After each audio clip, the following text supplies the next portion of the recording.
Okay, mayong buntag, welcome sa atong devotional nini nga adlaw no.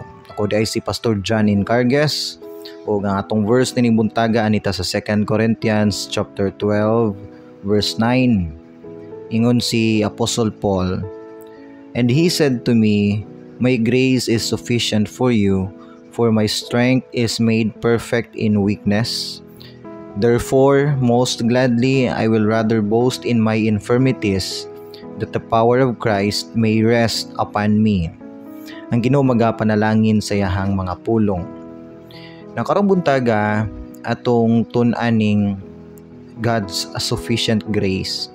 Talking about His grace, mo ni ang butang nga dili ka deserving tagaan. Tanan tungod sa pagpaningkamot sa Ginoo mo na naka-receive ka. Now, one time si Apostle Paul, nag-pray siya. Kung tanawan ni mong previous verses, nag-pray si Paul, ingon siya, "Lord, kuha agud ning sakit nga naa nako. Kay gusto pa kong mga lagad nimo Ginoo ug daghan pa kong mabuhat." In the first place, saktong intention ni Paul, and na siya reason nga nung tubagon sa Ginoo iyang prayer kay para man sa ministry iyang concern.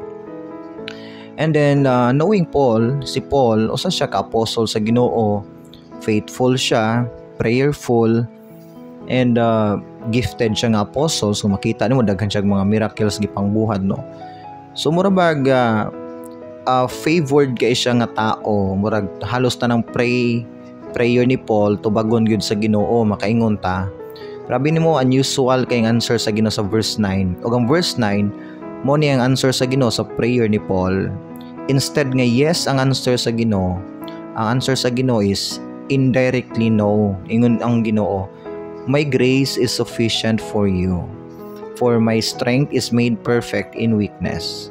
Kabalo ka, ingon si Paul, "Lord, ayuha ko kay gusto kong magamit pa sa ministry." Ingon din ang Ginoo, "Paul, kung unsa akong gihatag nimo," okay, talking about His grace, mo man ang nadawat ni Paul, "unsa akong gihatag nimo Paul, enough na. Dili na kakinahanglan pa muhimo pa og daghang mga butang. Kung unsa akong gihatag nimo nga imong nagamit para nako, nalipay nako ana.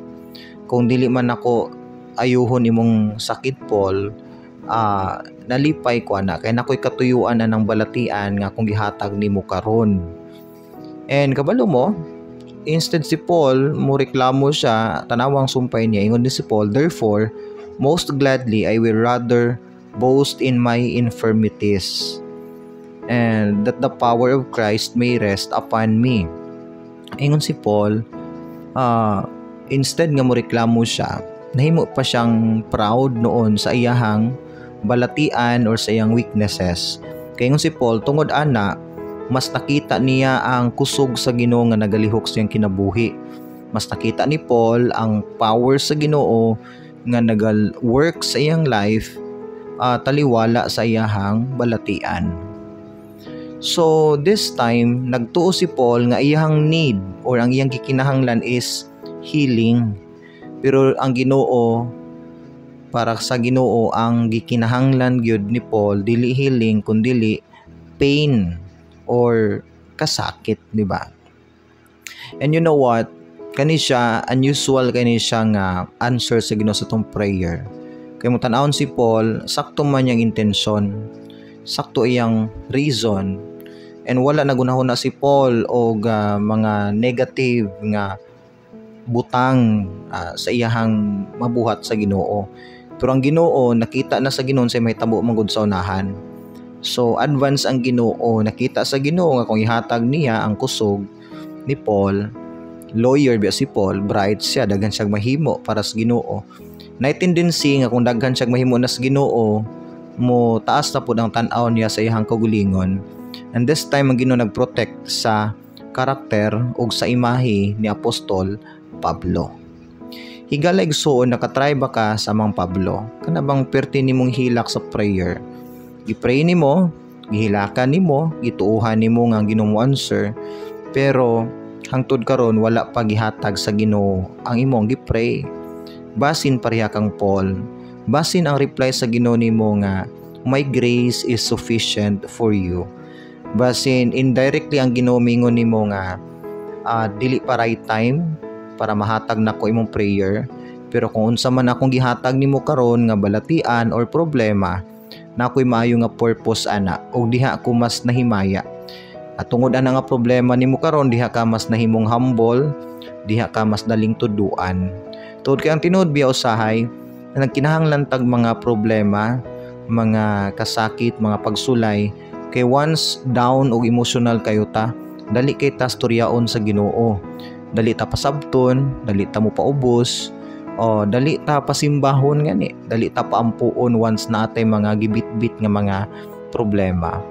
And basin mao nay katuyuan sa Ginoo nganong hangtod karon naa pa ng problema sa imuhang kinabuhi.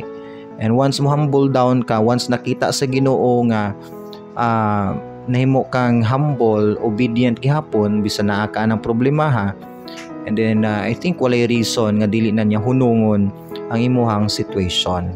So higala igsuon, tanawa imong kagulingon. Usahay kinahanglan ka pasakitan para mulingi ka sa Ginoo.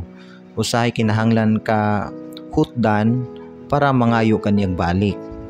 Usahay kinahanglan katagaan og mga problema nga bugat aron nga mopaubos ka sa imuhang kagulingon.